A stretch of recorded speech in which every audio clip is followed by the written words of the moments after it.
अस्सलाम वालेकुम। आज हम जो टॉपिक स्टडी करने जा रहे हैं वो है डाटाबेसेस, लेकिन प्रोटीन्स के लिए। अब प्रोटीन्स के लिए हमारे पास 3 डाटाबेसेस हैं जो कि प्रोटीन का डाटा स्टोर करने के लिए यूज़ होते हैं।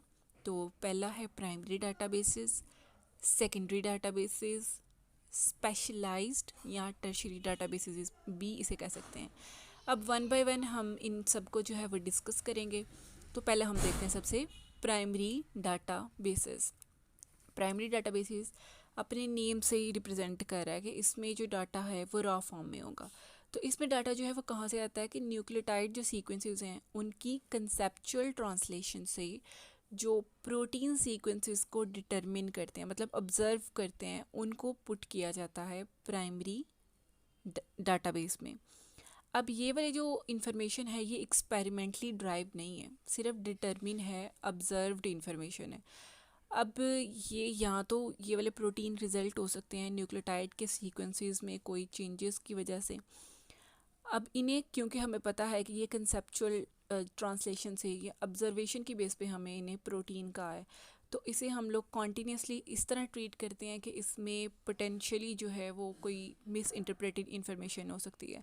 मतलब एज अ रॉ डाटा जो है इसे हम लोग यूज़ कर रहे होते हैं या स्टोर कर रहे होते हैं। अब हम देखेंगे कि कौन कौन से डाटाबेसेस हैं जो कि प्राइमरी डाटाबेसेस हैं। तो सबसे पहला जो है वो हमारे पास है प्रोटीन डाटा बैंक। और प्रोटीन डाटा बैंक को हम कहते हैं प्राइमरी प्रोटीन स्ट्रक्चर डाटाबेस भी कहते हैं इसे।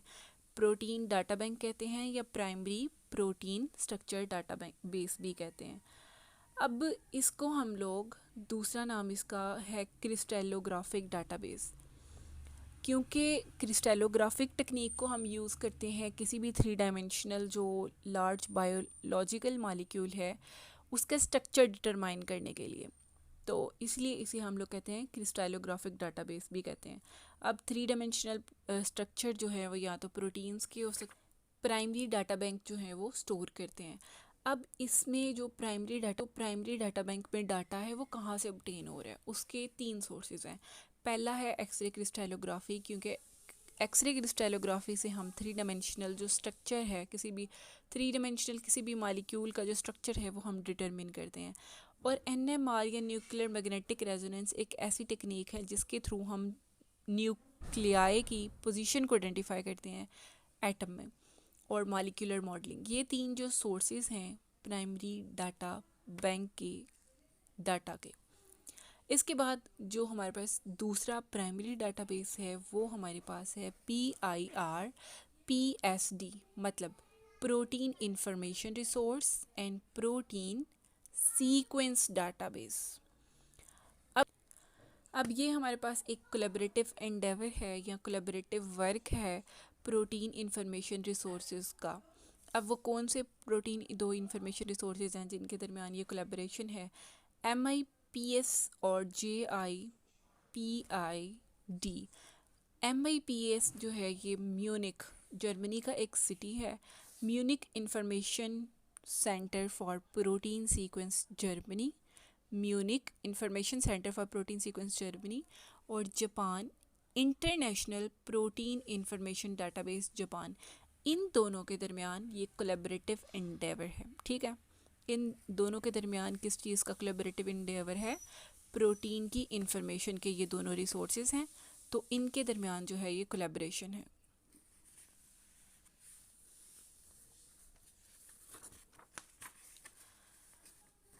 अब हमारे पास जो डाटा होगा PIR और प्रोटीन इंफॉर्मेशन रिसोर्स और प्रोटीन सीक्वेंस डाटाबेस में, वो कम्प्रीहेंसिव होगा, नॉन रिडेंडेंट, मतलब उसमें जो सीक्वेंस में न्यूक्लियोटाइड्स हैं या अमीनो एसिड्स हैं वो रिपीटेटिव नहीं होंगे, बल्कि वो आइडेंटिफाई करके जो सीक्वेंसेस ज़्यादा सिमिलर होंगे उन्हें एक ही जो है वो एंट्री में पुट करेंगे। और ये एक्सपर्टली जो है वो एक्सप्लेन्ड है, मतलब इसमें एक्सपर्ट जो है उन्होंने इसे एक्सप्लेन किया होगा और इनकी प्रॉपर एक्सप्लेनेशन दी होगी। इसके बाद इसे हम object relational database management system भी कहते हैं। अब इसमें जो प्रोटीन सीक्वेंसेस की क्लासिफिकेशन है वो 2 चीज़ों के बेस के ऊपर है, या तो सुपर फैमिली कॉन्सेप्ट, मतलब सिमिलर सीक्वेंस सिमिलरिटी की बेस के ऊपर है इसकी क्लासिफिकेशन इसमें प्रोटीन्स की, या हमारे पास होमोलॉजी डोमेन और सीक्वेंस मोटिव्स के बेस के ऊपर होता है।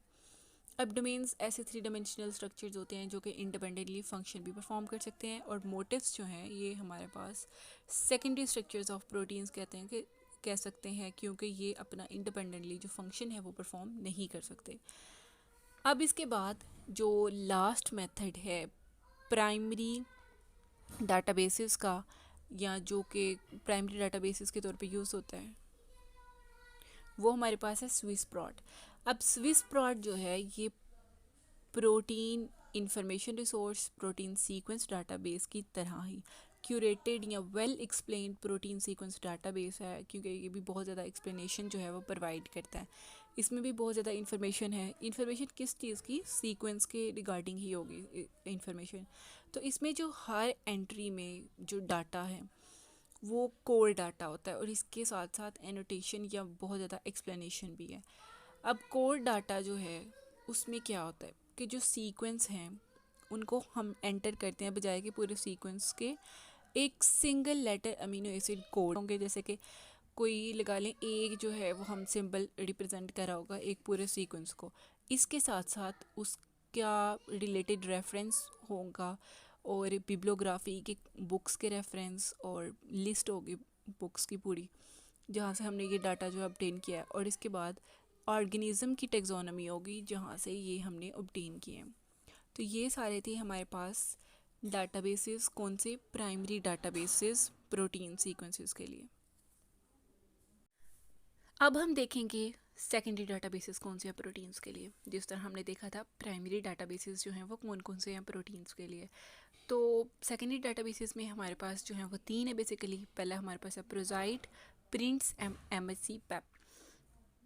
अब हम देखेंगे कि जो सेकेंडरी डाटाबेसेस में डाटा है वो कहाँ से आ रहा है। वो हमारे पास डेफिनेटली जो प्राइमरी डाटाबेस में सीक्वेंसेस हैं उनके एनालिसिस से। अब उनका एनालिसिस हम क्या कर रहे होंगे? उनमें फ़ीचर्स देख रहे होंगे, फ़ीचर्स उनमें सिमिलरिटी देख रहे होंगे, डिफरेंसेस देख रहे होंगे। जो सिमिलर सीक्वेंसेस होंगे उनको एक कैटेगरी में पुट कर देंगे। तो इस तरह हमने उनके एनालिसिस के बाद प्राइमरी डाटाबेस से जो डाटा है वो उसको हमने शिफ्ट कर दिया सेकेंडरी डाटाबेसेस में, ठीक है। क्योंकि प्राइमरी डाटाबेस में तो बिल्कुल रॉ फॉर्म में डाटा था, और सेकेंडरी डाटाबेस में जो है वो एनालिसिस के बाद पुट करते हैं। तो अब जो हमारे पास सेकेंडरी डाटाबेस है जो प्रोटीन के लिए यूज़ किया जाता है, वो सबसे पहला है हमारे पास है प्रोजाइट। अब प्रोजाइट एक ऐसा डाटाबेस का सेट है जिसमें जो प्रोटीन्स में पैटर्न्स होते हैं ना उनको कलेक्ट किया जाता है, ना कि कंप्लीट सीक्वेंसेस के। अब पैटर्न्स यहाँ पे किसको कह रहे हैं? पैटर्न्स यहाँ पे मोटिव्स की जो एक्सप्लेनेशन है ना उसको कह रहे हैं, कि इस डाटाबेसेस में जो पैटर्न्स हैं प्रोटीन सीक्वेंसेस में उनको कलेक्ट किया जाता है, ना कि कंप्लीट सीक्वेंसेस को। तो इसीलिए हम प्रोजाइट को पैटर्न डाटाबेस भी कहते हैं। अब इसमें हमारे पास क्या इन्फॉर्मेशन होती है? इसमें हमारे पास प्रोटीन के मोटिव्स होते हैं, मतलब सेकेंडरी स्ट्रक्चर्स जो कि इंडिपेंडेंटली फंक्शन परफॉर्म नहीं कर पाते। तो हमें इससे भी ये पता चल रहा है कि क्योंकि ये हम किस में पुट किया है? सेकेंडरी डाटाबेसेस में। और पैटर्न्स जो हैं कि उन मोटिव्स की एक्सप्लेनेशन, प्रोटीन के मोटिव्स और पैटर्न्स की जो एक्सप्लेनेशन है उनको इनकोड किया जाता है रेगुलर एक्सप्रेशन के तौर पे, ठीक है। कि वो जो फर्दर है वो इस तरह रिएक्ट करेंगे या इस तरह अपना एक्सप्रेशन शो करेंगे। उन दोनों को हम किस तरह इनकोड किया जाता है? रेगुलर एक्सप्रेशन के तौर पे प्रोजाइट में। अब इंफॉर्मेशन जो है हर एक एंट्री में वो 2 फॉर्म की होगी, या तो पैटर्न्स होंगे, पैटर्न्स मतलब मोटिव्स होंगे, और या उनकी रिलेटेड जो है वो डिस्क्रिप्टिव टेक्स्ट होगा, ठीक है। उन मोटिव्स की थोड़ी सी एक्सप्लेनेशन होगी। तो प्रोजाइट को हम पैटर्न डाटाबेस कहते हैं। इसमें क्या होता है कि मोटिव्स होते हैं और पैटर्न्स होते हैं जिनको हम लोग इनकोड किस तरह करते हैं बाद में, कि रेगुलर एक्सप्रेशन के तौर पे, ठीक है। ये अपना फंक्शन जो है वो इस तरह परफॉर्म करेंगे। प्रोजाइट को पैटर्न डाटाबेस भी कहते हैं, और इसमें जो प्रोटीन के मोटिव्स हैं और पैटर्न्स हैं उनको इनकोड किया जाता है रेगुलर एक्सप्रेशन के तौर पे।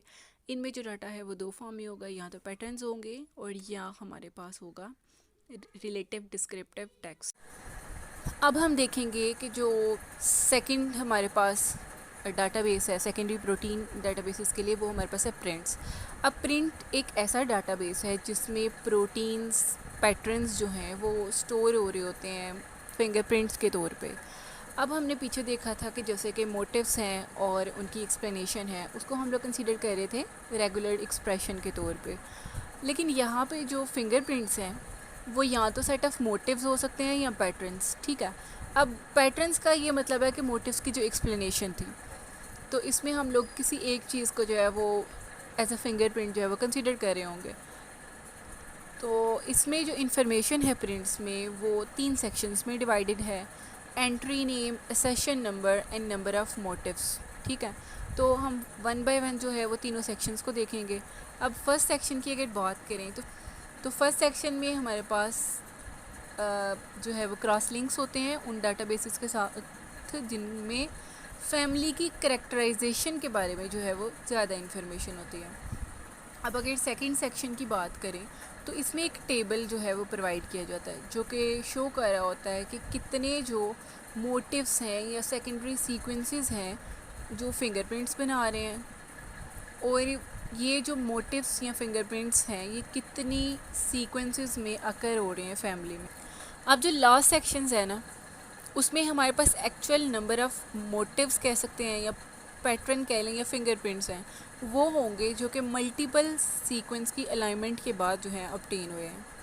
तो पहले क्या होगा, एंट्री नेम के हमारे पास क्रॉस लिंक्स हैं उन सीक्वेंसेस के जिनमें ज़्यादा फैमिली की करेक्टराइजेशन के बारे में इंफॉर्मेशन है। असेशन नंबर के हमने देख रहे हैं कि कितने मोटिव्स ने मिल के फिंगरप्रिंट्स बनाए हैं और वो जो हैं वो कितने सीक्वेंसेस में अकर हुए हैं फिंगरप्रिंट। और लास्ट पे हमने नंबर ऑफ़ मोटिव्स या एक्चुअल नंबर ऑफ़ मोटिव्स या फिंगरप्रिंट्स कह लें देखेंगे जो कि हमें ऑब्टेन हुए हैं मल्टीपल अलाइनमेंट के बाद, क्योंकि अलाइनमेंट जो है वो विदाउट गैप है। और जो मोटिव्स हैं वो भी हमें पता है कि अमीनो एसिड के ही से ही मिलके बने हैं और ये सेकेंडरी सीक्वेंसेस हैं प्रोटीन्स के, तो वो एक प्रॉपर एक सीक्वेंस के साथ जो है वो अलाइन करेंगे, ठीक है। मतलब हर एक मोटिव जो है वो एक स्पेसिफिक सीक्वेंस के साथ जो है वो अलाइन करेगा। अब हम देखेंगे थर्ड डाटाबेस कौन सा, सेकेंडरी डाटाबेस प्रोटीन्स के लिए। तो इसमें कहा जाता है कि 13,000 से ज़्यादा जो पेप्टाइड सीक्वेंसेस हैं वो बाइंड होते हैं मेजर हिस्टोकम्पैटिबिलिटी कॉम्प्लेक्स या इम्यून सिस्टम के साथ। अब हर एक जो एंट्री है, हर एक जो रिकॉर्ड है डाटाबेस में, उसमें सिर्फ पेप्टाइड सीक्वेंसेस नहीं होंगे जो कि peptide sequences 8 to 10 amino acid long हैं, बल्कि उनके साथ स्पेसिफिक जो MHC मॉलिक्यूल है या मेजर हिस्टोकम्पैटिबिलिटी मॉलिक्यूल्स हैं जिनके साथ वो बाइंड कर रहे हैं, उनकी भी इंफॉर्मेशन होगी। अब एक्सपेरिमेंटल हम मेथड डिफरेंट यूज़ कर रहे होते हैं पेप्टाइड्स को जो है वो एनालाइज करने के लिए, उनकी डिग्री ऑफ एक्टिविटी देखने के लिए और उनकी बाइंडिंग अफिनिटी देखने के लिए कि जो पेप्टाइड हैं वो किन अदर सोर्स प्रोटीन से जो है वो बाइंड करते हैं जिनसे ब्रेक होके तो बाद में ये पेप्टाइड बने थे।